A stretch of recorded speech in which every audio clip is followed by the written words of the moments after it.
3월 7일 KMA 뉴스 브리핑 시작하겠습니다.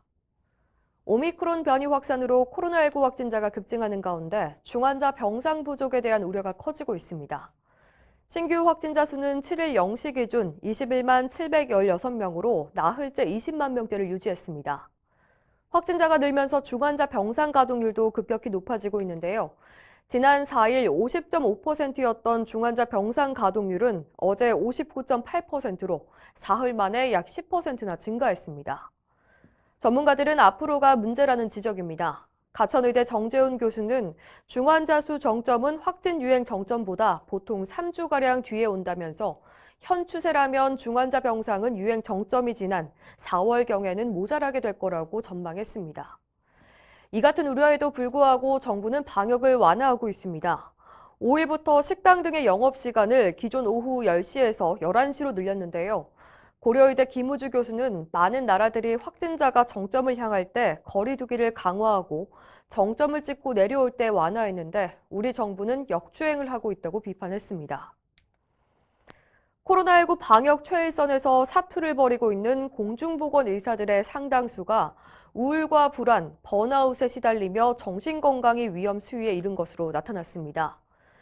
을지의대 최경숙 교수 연구팀이 전국 공중보건 의사 294명을 대상으로 조사한 결과 91.5%가 코로나19 대응 업무에 파견됐는데요.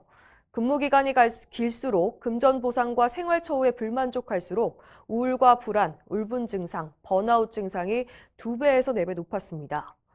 연구소는 공중보건 의사들의 정신건강 보호를 위해선 직무 요구도에 상응하는 금전적, 심리적 보상과 충분한 휴식, 또 업무 수행의 자율성과 명확한 국가 지침이 필요하고 전문 분야가 아닌 업무를 부여하는 건 가급적 지양해야 한다고 밝혔습니다.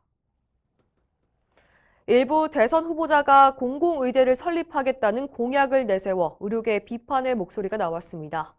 최근 더불어민주당 이재명 대선 후보는 전북 남원 지역을 방문해 국립공공보건의료대학 신설 의지를 밝혔었죠. 의료정책연구소에 따르면 공공의대는 이미 외국에서 실패한 정책으로 평가받습니다.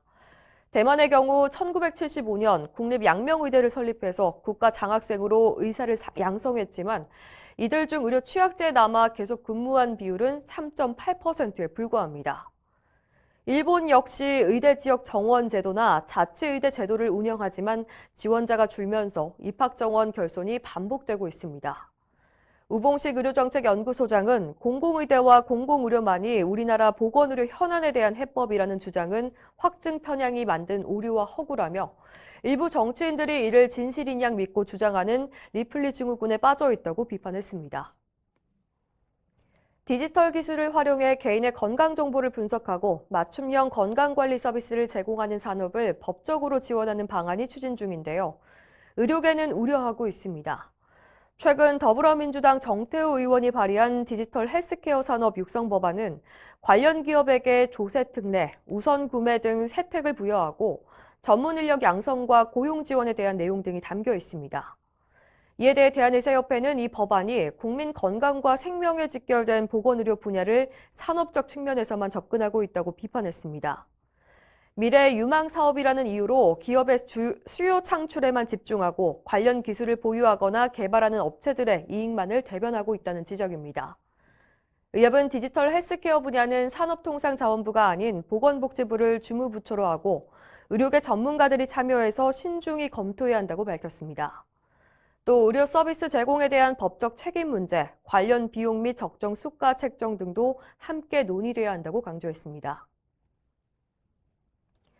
대선을 이틀 앞두고 의료인들의 후보 지지 선언이 이어지고 있습니다. 국민건강기본권 보장 의사 모임 소속 100명의 의사들과 전라북도 간호사 2,000명이 더불어민주당 이재명 후보에 대한 지지를 선언했고 대구와 경북, 호남과 경남에선 의사 700명이 윤석열 후보를 지지했습니다.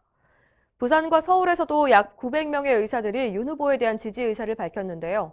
지난 3일엔 청년의사, 간호사 각각 100명이 윤 후보에 대한 지지를 선언해서 눈길을 끌었습니다. 국민의힘 청년본부 미래보건특별위원회는 3일 기자회견을 열고 현 정부는 코로나 사태에 대해서 사실상 무정부 상태로 방관해왔음을 인정하고 국민 앞에 사과하라고 밝혔습니다. 이상으로 뉴스 브리핑을 마칩니다. 자세한 사항은 의협신문을 참고하시길 바랍니다.